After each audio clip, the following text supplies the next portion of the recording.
वहीं दिल्ली ब्लास्ट को लेकर लखनऊ में भी एक्शन तेज हो गया है। यूपी एटीएस ने इंटीग्रल यूनिवर्सिटी से रिपोर्ट मांगी है। एटीएस ने जम्मू कश्मीर के 60 छात्रों का ब्यौरा मांगा है।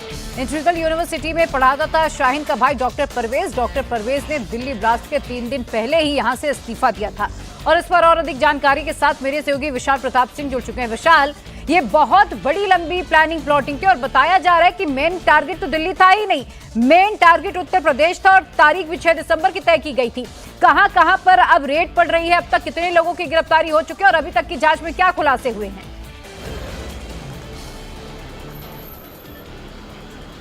देखिए प्रिया, इस पूरे मामले में जो जांच है वो जांच का दायरा बहुत बड़ा है। कई प्रदेश हैं, इसमें सहारनपुर इन्वॉल्व है, जम्मू कश्मीर इन्वॉल्व है, उत्तर प्रदेश की राजधानी लखनऊ इन्वॉल्व है, अयोध्या, वाराणसी, प्रयागराज इन्वॉल्व है। क्योंकि जो आतंकियों का, जैसा कि आपने जिक्र किया कि जो असल टारगेट था वो दरअसल दिल्ली नहीं था, असल टारगेट था अयोध्या। और दिसंबर की जो 6 तारीख होती है, बाबरी विध्वंस की जो बरसी होती है, उस दिन की तारीख भी मुकर्रर कर दी गई थी। लेकिन इससे पहले कि आतंकी अपने मंसूबों को कामयाब होने के लिए कुछ चीजें आगे बढ़ाते हैं, बड़ी रेड होती है जम्मू कश्मीर पुलिस की, यूपी एटीएस की, और इनके जितने भी कारगुजार लोग होते हैं, जितने भी एसोसिएट्स होते हैं, उनकी गिरफ्तारियां शुरू हो जाती हैं। और इसी के बाद ये पूरा जो मॉड्यूल है, पूरा जो रैकेट है, वो पूरी तरीके से बेनकाब हो जाता है। और इसी वजह से जैश ए मोहम्मद का जो पूरा प्लान था उत्तर प्रदेश को दहलाने का, दिल्ली को दहलाने का, तमाम धार्मिक स्थलों को दहलाने का, अपनी महिला कमांडर डॉक्टर शाहीन के जरिए वो पूरी तरीके से बेनकाब हो चुका है। और अब से कुछ देर पहले विशाल, जरा ये बताइए, चूंकि इंटीग्रल यूनिवर्सिटी से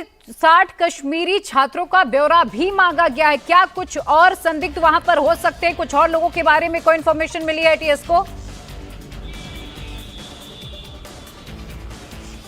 चूंकि प्रिया, डॉक्टर परवेज यहां पर 2021 से असिस्टेंट प्रोफेसर के पद पर पढ़ा रहा था। 1,70,000 रुपए उसकी महीने की सैलरी थी। वो एकाएक यूनिवर्सिटी को ईमेल करता है कि मैं कल से नहीं आऊंगा, मुझे रिजाइन करना है, मैं कहीं और ज्वाइन करना चाहता हूं। और महज 3 दिन बाद दिल्ली में धमाका हो जाता है। तो जो कड़ियां हैं वो एक दूसरे के साथ कनेक्ट हो रही हैं, कड़ियां एक दूसरे को बता रही हैं कि किस तरीके से इंटीग्रल यूनिवर्सिटी में पढ़ाने वाले डॉक्टर परवेज का किस तरीके से इस पूरे मॉड्यूल के साथ संबंध था। इसी वजह से यूपी एटीएस ने 60 छात्र छात्राओं के जो डिटेल रिपोर्ट है वो इंटीग्रल प्रशासन से मांगे हैं, यूनिवर्सिटी प्रशासन से मांगे हैं कि सभी का ब्यौरा मुझे दिया जाए ताकि पूरा इन्वेस्टिगेशन आगे कैरी फॉरवर्ड किया जा सके। लेकिन हैरानी की बात यह होती है कि जिस यूनिवर्सिटी में डॉक्टर परवेज पिछले 4 सालों से पढ़ा रहा था, महज एक ईमेल करके वो इस्तीफा दे देता है, अपना रिलीविंग लेटर तक लेने नहीं जाता है। और 3 ही दिन बाद देश में जिस तरीके का ब्लास्ट होता है वो ये बताता है कि न सिर्फ जम्मू कश्मीर, सहारनपुर, लखनऊ का सीधा कनेक्शन है, बल्कि 6 दिसंबर समझा जा सकता है 3 दिन पहले इस्तीफा देता है और आतंकी कनेक्शन भी डॉक्टर परवेज का सामने आता है। और 60 छात्रों का इसीलिए ब्यौरा मांगा गया है क्योंकि डॉक्टर परवेज ब्रेन वॉश करने में भी माहिर था।